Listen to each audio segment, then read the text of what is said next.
Halo anak-anakku kelas 7, bagaimana kabar kalian hari ini? Miss Ajeng harap kalian selalu dapat menjaga kesehatan dan tetap semangat untuk belajar di rumah. Bertemu lagi bersama Miss Ajeng dalam pembelajaran Bahasa Indonesia. Anak-anakku, hari ini kita akan belajar materi tentang menelaah struktur dalam teks fabel.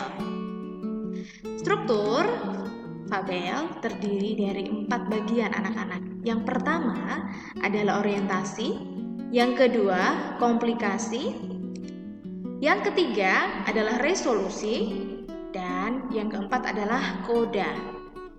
Berikut penjelasan satu persatu struktur fabel. Orientasi merupakan bagian awal dari suatu cerita yang berisi pengenalan tokoh, latar tempat, dan waktu.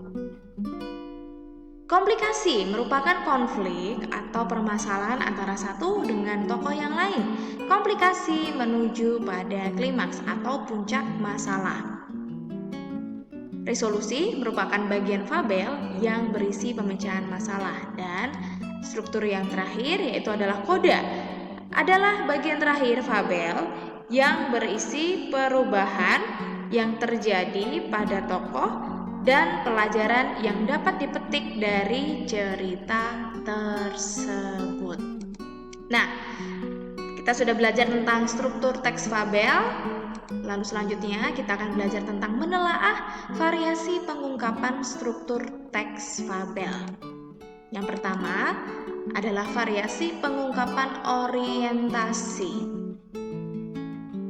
Variasi pengungkapan orientasi diawali dengan deskripsi latar, diawali dengan latar dan kegiatan tokoh, serta diawali dengan latar di masa lalu. Jadi, ketika kalian nanti membaca sebuah paragraf tentang orientasi dalam teks fabel, kalian akan menemukan jadi paragrafnya itu diawali dengan deskripsi latar, kemudian bisa juga diawali dengan latar dan kegiatan tokoh, maupun diawali dengan latar di masa lalu. Contohnya sebagai berikut anak-anak.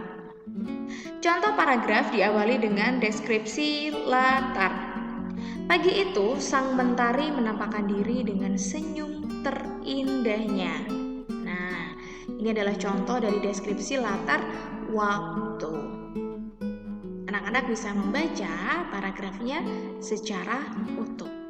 Lalu yang selanjutnya, contoh paragraf diawali dengan latar dan kegiatan tokoh. Di keheningan malam, kura-kura nampak tidur pulas bersama katak sahabat baiknya. Nah, ini adalah contoh paragraf diawali dengan latar waktu di keheningan malam dan juga kegiatan. Kegiatan yang dilakukan tokoh apa? Tidur pulas. Lalu yang selanjutnya diawali dengan latar di masa lalu. Contoh paragrafnya. Pada zaman dahulu, hiduplah sekelompok gajah raksasa. Nah, anak-anak, itu adalah contoh dari variasi pengungkapan orientasi. Anak-anak bisa membaca paragrafnya secara utuh.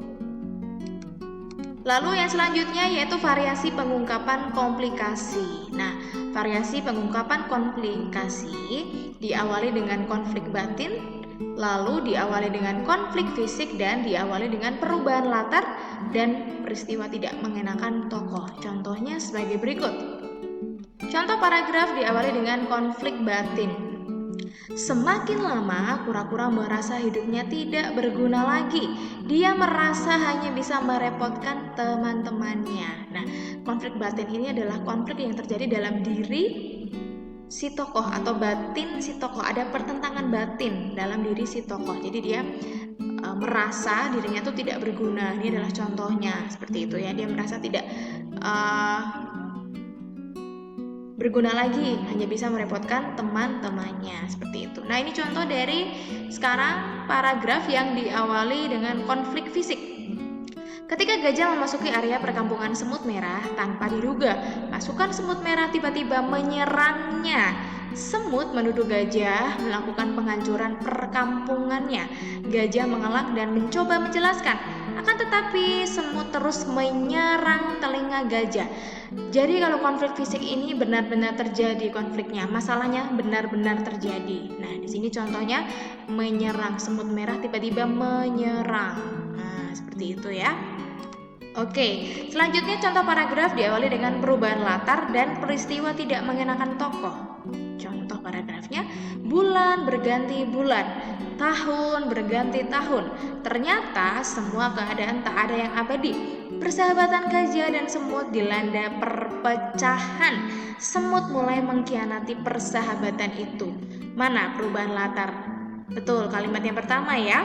Bulan berganti bulan, tahun berganti tahun. Mana peristiwa yang tidak mengenakan tokoh?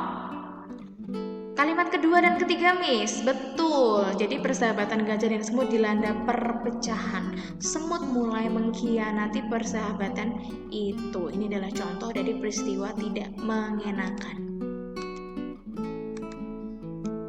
Selanjutnya yaitu variasi pengungkapan resolusi.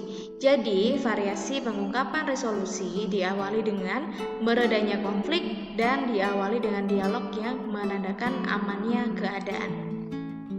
Contoh paragraf diawali dengan meredanya konflik. Akhirnya, masalah menjadi jelas. Tak ada salah paham lagi di antara kelompok gajah dan semut. Lalu contoh paragraf diawali dengan dialog yang menandakan amannya keadaan. Ayo cepat Ci. Dengan rasa kebersamaan mereka pun akhirnya selamat. Baik, selanjutnya yaitu variasi pengungkapan koda. Nah, variasi pengungkapan koda ini diungkapkan melalui pernyataan penulis tentang pelajaran dari cerita fabel. Contoh dalam kalimat, kejahatan akan selalu dikalahkan oleh kebaikan. Perbuatan yang jahat akan dikalahkan oleh perbuatan baik. Contoh kalimat yang selanjutnya. Pelajaran yang dapat kita ambil dari cerita itu adalah mulut kita dilarang berbicara yang menyinggung kekurangan orang lain. Tuhan menciptakan makhluknya dengan keistimewaan sendiri-sendiri. Nah, kalau tadi kita sudah belajar tentang variasi pengungkapan struktur fabel, kita selanjutnya belajar tentang variasi pengembangan watak tokoh. Jadi bagaimana watak tokoh ini bisa dikembangkan. Nah, yang pertama variasi pengembangan watak tokoh yaitu dapat dikembangkan melalui deskripsi fisik tokoh. Yang kedua, kegiatan tokoh. Yang ketiga, dialog tokoh dengan diri sendiri. Dan yang keempat yaitu dialog dengan tokoh lain. Berikut contoh paragrafnya. Contoh pertama, deskripsi fisik tokoh. Fanny adalah kelinci yang lucu. Bulunya putih bak mutiara. Matanya sebening air danau.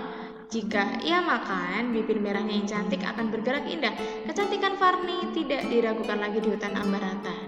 Di kalimat yang kedua ini mutiara ya anak-anak, salah tik.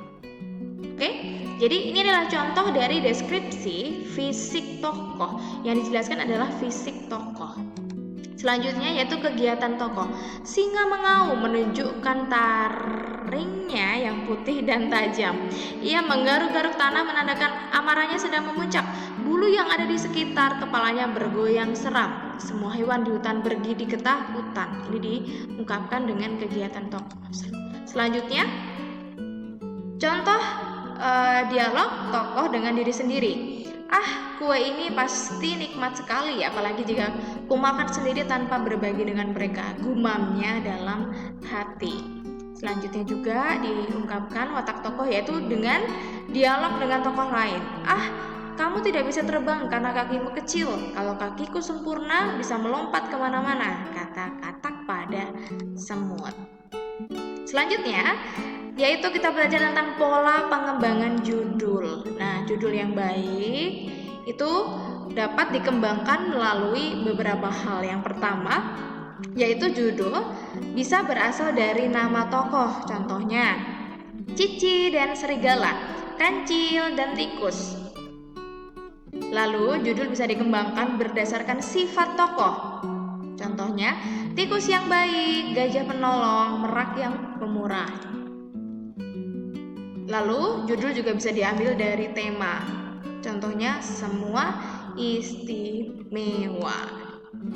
Baik, itu adalah pembelajaran kita pada hari ini, yaitu tentang materi, menelaah, struktur, fabel, dan pola pengembangannya. Miss Ajeng harap kalian dapat memahami materi yang Miss Ajeng sampaikan hari ini. Jika ada pertanyaan, silahkan bisa langsung bertanya pada Miss Ajeng lewat WhatsApp.